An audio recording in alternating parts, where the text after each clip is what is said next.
আসসালামু আলাইকুম, সবাই কেমন আছেন? আমরা আলহামদুলিল্লাহ ভালো আছি।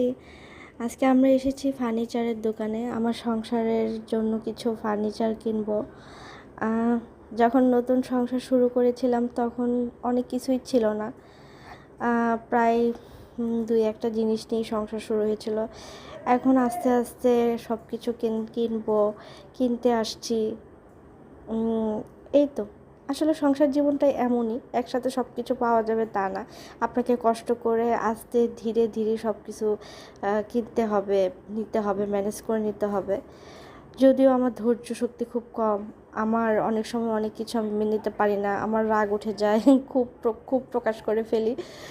তবু আল্লাহর কাছে হাজার হাজার শুকরিয়া যে সংসার জীবনটা স্মুথ যাচ্ছে, ভালো যাচ্ছে, আলহামদুলিল্লাহ। এই তো আমি দেখতেছিলাম। তো মূলত কি কিনবো, মূলত হচ্ছে একটা আলমারি কেনা দরকার, একটা ডাইনিং টেবিল কেনা দরকার, তারপরে হচ্ছে একটা সুকেস কেনা দরকার। এই তো আর একটা জুতার র্যাক কিনবো। এই তো আমরা ঘুরে ঘুরে দেখতেছি। এখানে অনেক ফার্নিচার আছে আর ডিজাইনও মোটামুটি ভালোই আছে। আর এই তো এটা হচ্ছে টেবিল সেকশন, এগুলো তো আর আমার লাগবে না, তারপর আমি ঘুরে ঘুরে দেখাচ্ছি। নিজে পছন্দ করে নিজের সংসারের জন্য জিনিস কেনা বা নিজের হাতে সংসারটাকে সাজানোর মতো আনন্দবোধ পৃথিবীতে আর কিছুই নাই।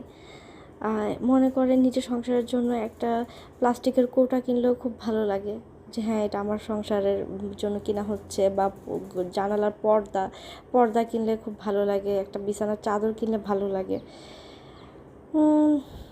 এটা একটা মেয়ের জন্য অন্যরকম একটা ইমোশন।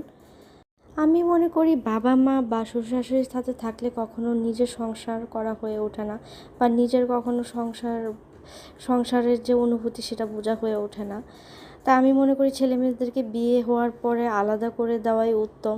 অন্তত তারা এটা শিখুক সংসার কিভাবে করতে হয়, সংসারের যে কঠিন সময় আসলে কিভাবে সেটাকে হ্যান্ডেল করতে হয়, সুখের সময়টা কিভাবে অনুভব করতে হয়, কিভাবে কোন কাজটা কি করলে কোনটা ভালো হবে কোনটা মন্দ হবে, এটা অন্তত ছেলেমেয়েরা শিখুক।